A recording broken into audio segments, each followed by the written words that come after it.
कहते हैं जब सब्र टूटता है तो तबाही जन्म लेती है। ये कहानी किसी आम इंसान की नहीं है। ये कहानी है उस आग की जो खामोश रहती है, लेकिन जब भड़कती है तो पूरी दुनिया को जला डालती है।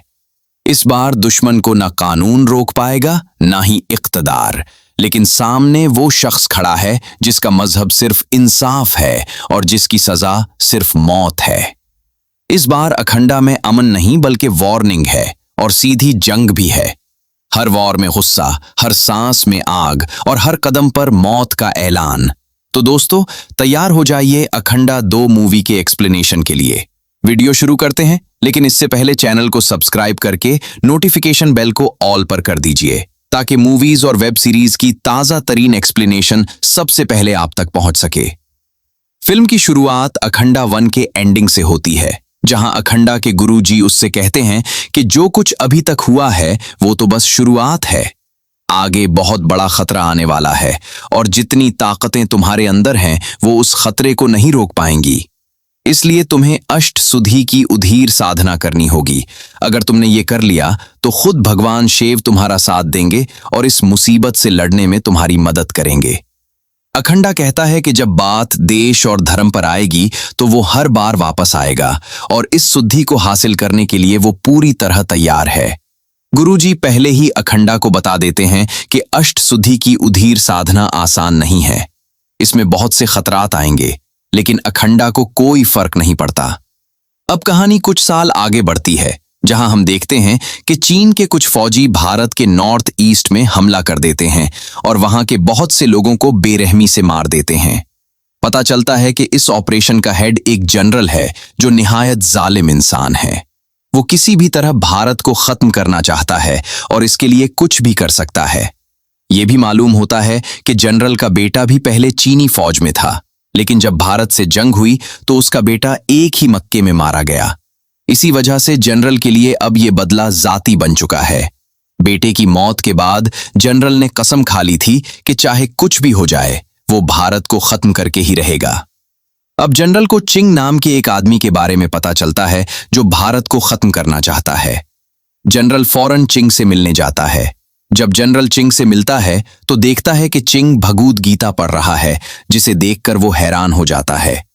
तब चिंग बताता है कि भगवद गीता में हर सवाल का जवाब है और अगर भारत को जवाब देना है तो सबको एक बार भगवद गीता जरूर पढ़नी चाहिए।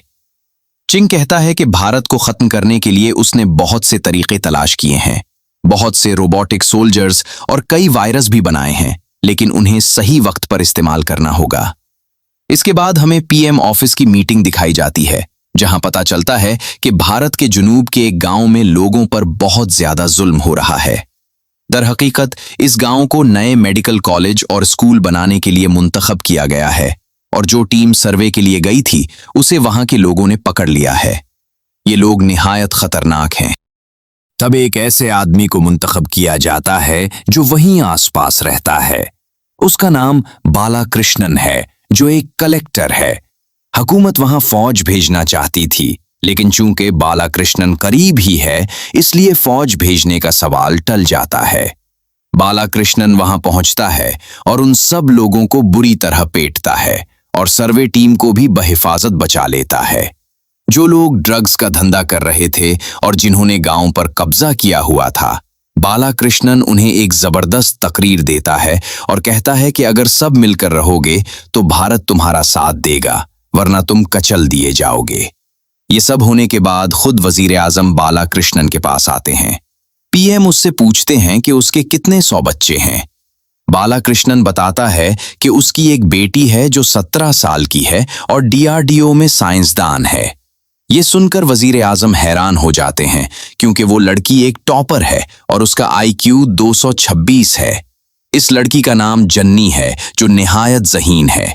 उस वक्त जन्नी हिमाचल प्रदेश में एक प्रोजेक्ट पर काम कर रही है। दरअसल वो लोग एक बायोशील्ड बना रहे हैं जो भारतीय फौज के लिए बहुत काम की होगी। जब ये बायोशील्ड मुकम्मल हो जाएगी तो भारतीय फौज एक बिल्कुल नए लेवल पर पहुंच जाएगी।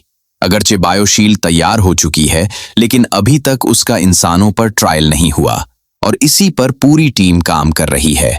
इस हुकूमत को बस उसे बदनाम करना है।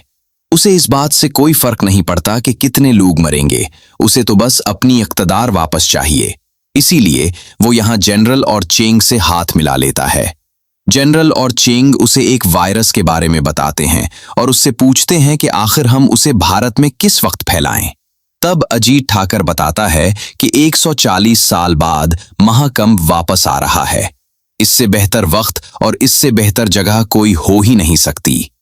यूं वो जगह और वक्त तय कर लेते हैं और महाकंप के दौरान इस वायरस को फैलाने का पूरा मंसूबा बना लेते हैं।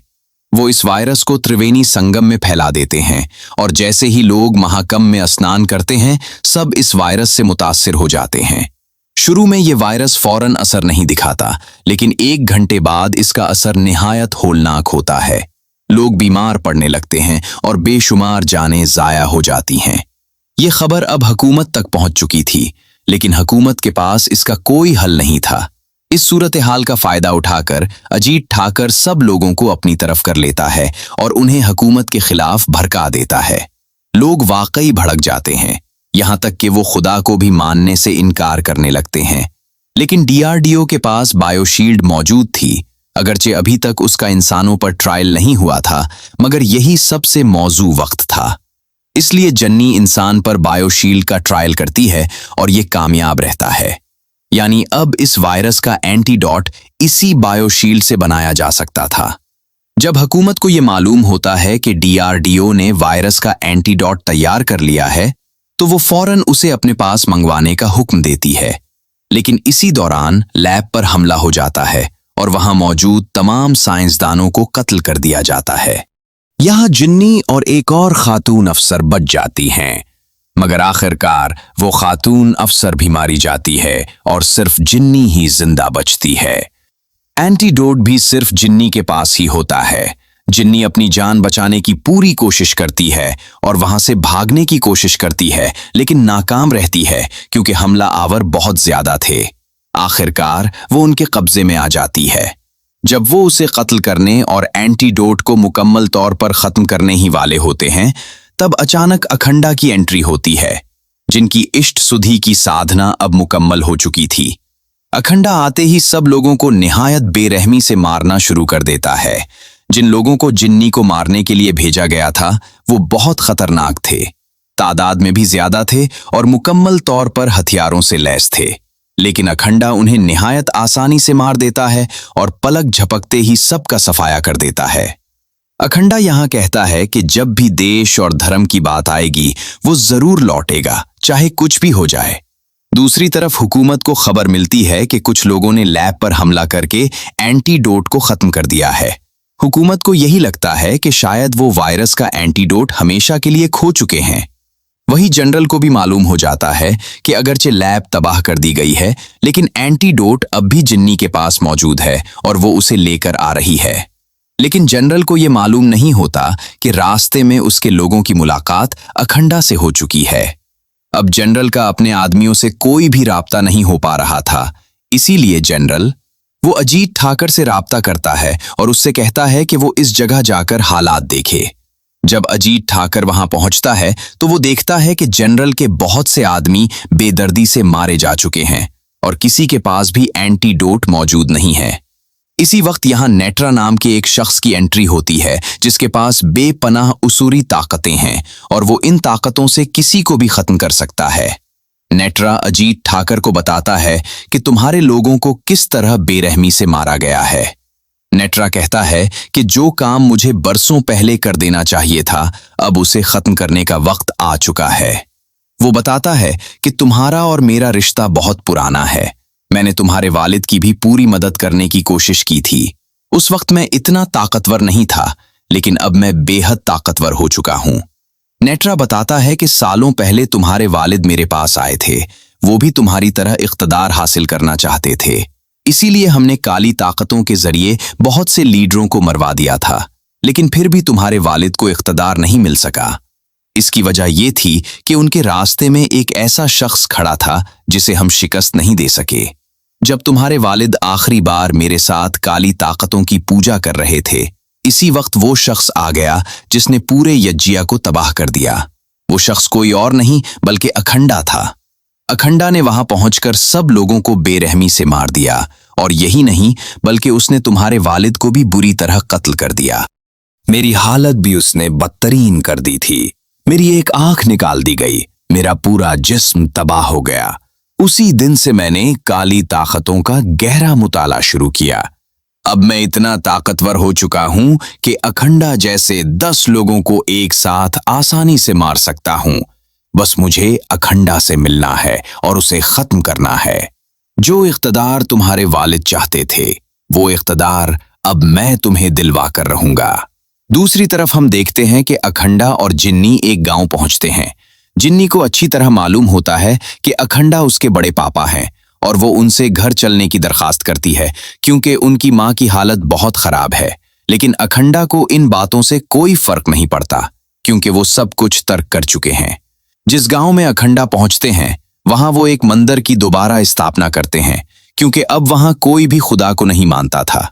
अखंडा लोगों को बताते हैं कि खुदा हर जगह मौजूद है, इसलिए इस पर यकीन करना मत छोड़ो।